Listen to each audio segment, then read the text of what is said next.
Бақа ханзада. Кім ханзада? Бақа ханзада. Бақа ма ханзада? Баяғы өткен заманда бір өте бай патша өмір сүріпті. Оның жар дегенде жалғыз қызы болыпты. Ханшайым құнды әшекей бұйымдарды жақсы көреді екен. Тіпті ойыншықтарына дейін алтын мен күмістен жасалып, неше түрлі асыл тастармен, асыл тас, үнжу маржанмен безендірілген еді. Ең сүйікті ойыншығы кішкентай алтын шар болатын. Мынау үйі ханшайым. Шар ма? Бұл алтын шар. Сарай, патшаның сарайы да алтыннан құйылған кірпіштерден қаланған. Сарайдың айналасында неше түрлі ағаштар мен гүлдер өсіп тұр. Бұлбұлды бақта су бұрқағы бар. Фонтан бар. Ханшайым ыстық күндері сол жерде отырғанды ұнататын. Ермегі алтын шары. Шарды аспанға атып, қайта қағып алып, уақытын өткізетін. Су бұрқағына жақын жерде тоған бар еді. Бір күні ханшайым қолындағы шарын абайсызда тоғанға түсіріп алады. Томарға түсіріп алады. Еңкейіп алайын десе, тоғанның түбі терең екен.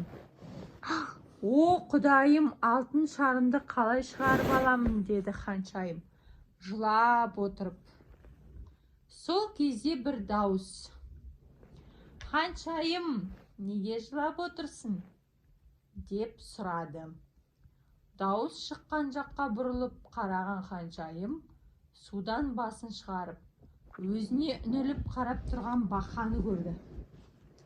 Бақа: ой, бақа да адамша сөйлейді екен-ау, деді ханшайым таңырқап. Содан соң көзінің жасын сүртіп, менің алтын шарым тоғанға түсіп кетті. Сол үшін жылап отырмын, деп сөзін жалғастырды. Мен оны тауып тоғаннан шығарып берсем, еңбегімнің өтеуіне не аламын, деді бақа. Не қаласан, соны аласың. Қаласан үнжулерім мен асыл бұйымдарымды ал. Мүмкін алтын тәжімді аларсың, деп ұсыныс жасады ханшайым. Маған тәждің қажеті жоқ, деп бақа қарсы болды. Егер сен менімен дос боламын деп уәде берсен, үйіне түскі асқа шақырсан, бөлменнен маған орын табылса, алтын шарымды тауып берер едім, деген талап қойды. Жақсы, деп келісім берді ханшайым ойланбастан. Ханшаның осылай деуі мұң еді.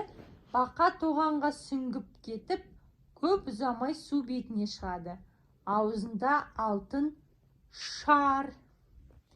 Міне ханшайым, шарын, деп бақа аузындағы шарды ханшайымның аяғына астына қарай лақтырды.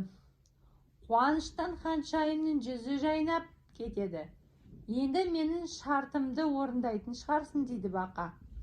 Ал дегеніне жеткен ханшайым шарды іліп алып, рахмет те айтпастан үйіне қарай жүгіре жөнеледі. Ханшайым кетіп қалады.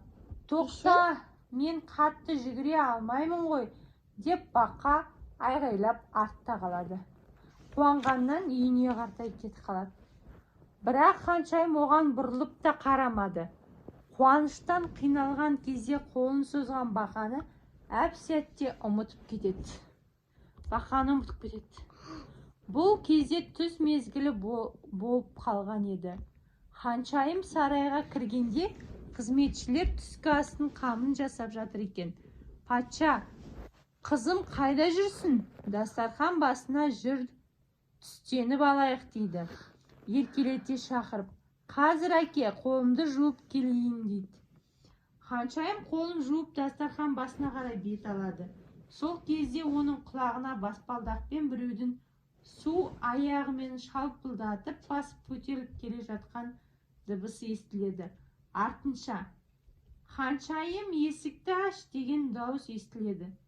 Ханшайым есікті ашады. Алдында жаңа ғана алтын шарын тоғаннан алып берген көк бақа тұр. Мұндайды күтпеген ханшайым қорқып кетіп, есікті жылдам жаба қояды. Қызының есікті тез жапқанын көріп тұрған патша ханшайымнан: "Ол кім келген?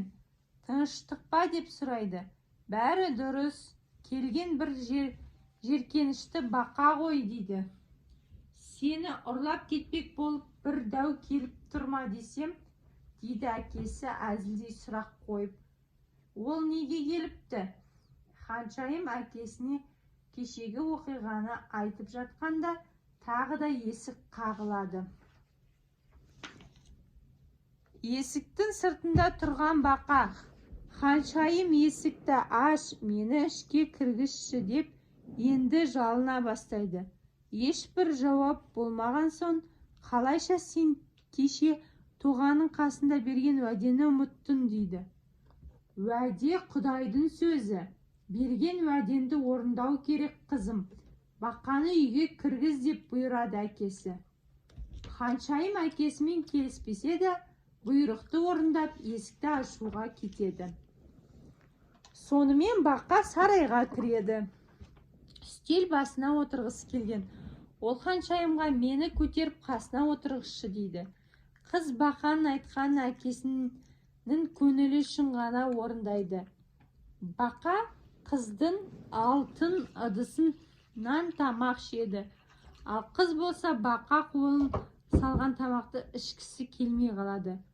Бір кезде бақа: "Енді жатып демалайын, мені бөлмеңе апаршы" дейді. Бақаның бұл сөзіне қатты ашуланған ханшайым: "Бақамен бір бөлмеде қалай ұйықтаймын" деп жыларман болады. Патша қызына: "Басына қиын іс түскенде көмектескен жанның тілегін қашанда орындау керек, қызым" дейді жұбатып. Әкесінің осы сөзінен кейін ханшайым тағы да басылып қалады. "Жақсы әке" дейді де бақаны саусағының ұшымен көтеріп өз бөлмесіне қарай бет алады. Патша айтқанын екі етпей орындағаннан қызының артынан сүйсіне қарап тұрады. Ханшайым бақаны көтерген қалпы өз бөлмесіне кіреді. Бақаны еденге тастап: "Жетер енді, әбден басындың ғой түге. Осымен мен өзімнің міндетімді өтедім. Құдай қаласа таңертең оянғанда сені көрмеспін деп үміттенем" деп ұрсады да төсегіне барып жатады. Ханшайым ұйықтап жатып түс көреді. Түсінде бақаны жыртқыш аңдар жұлмалап жатыр екен. Қыз шошып оянады. Өнінде құлағына бақаның жылаған дауысы естіледі. "Саған не болды?" деп сұрайды одан ханшайым. "Мен тоғанда жалғыз өмір сүремін, сондықтан өзіме дос тіледім. Дос таптым ба деп қуанған едім, арманым орындалмады. Сен мені жек көретін сияқтысың. Маған тоғанға қайту керек шығар" деп мұңын шағады бақа. Көрген түстің әсерінен бе жоқ, әлде бақаға жаны ашыды ма? Ханшайым жіберген қателіктерін түсініп ыңғайсызданады. Кереуеттің шетіне отырып: "Досың болуға саған уәде беремін" дейді. Бұл жолы ол уәдесін шын көңілмен айтады. Тіпті жеркенбей бақаны қолына алып сүйеді. Сол-ақ екен, дүние бір сәт астан кескен болғандай әсер береді. Ұсқынсыз көк бақа сұлу ханзадаға айналып шыға келеді. Ханшайым бақаның бетінен сүйеді. Содан кейін ол ханзадаға айналып кетеді бақа. Мұны күтпеген ханшайым аң-таң қалады. Бақа жігітке ес-түссіз ғашық болып, бағанағы қылықтары үшін ұялып кешірім сұрайды. жігіт те қызға маған тұрмысқа шығасың ба деген ұсынысын айтады. Сөйтсе қызын бақа деп жүрген сиқырланған ханзада екен. Сиқырдың күші қыз бақаны сүйгенде жоғалтыпты. Ертеңгісінде ханзада мен ханшайым патшаның батасын алып жолға шығады. Патша өзінің ең сүйікті сәйгүліктері мен алтыннан жасалған күймесін сыйға тартады. Ханзаданың әкесі билік құрып жатқан патшалыққа дейін шығарып салу үшін оларға өзінің әскер басын қосып жібереді. Сөйтіп әскер басы бақа ханзада мен ханшайымды келесі патшалыққа дейін шығарып салады. Екеуін ханзаданың әкесі билік құрып жатқан патшалыққа кіргізіп жіберіп, қош айтысып кері қайтады. Ханзада мен ханшайым тура сарайға қарай бет алады. Екеуінің келе жатқан алыстан көрген патшалықтың халқы олардың сырнайлатып күтіп алады. Баласының аман келгенін, оралғанын көрген өзі ғана емес, қалыңдығын ерте келген. Баласының аман есен оралғанына өзі ғана емес, қалыңдығын ерте келгеніне қуанған әкесі жас жұбайларға арнап 30 күн ойын, 40 күн тойын жасайды. Патша қартайған шақта ханзада елінің патшасы болып, ханшайым екеуі ұзақ әрі бақытты өмір сүреді. Болды.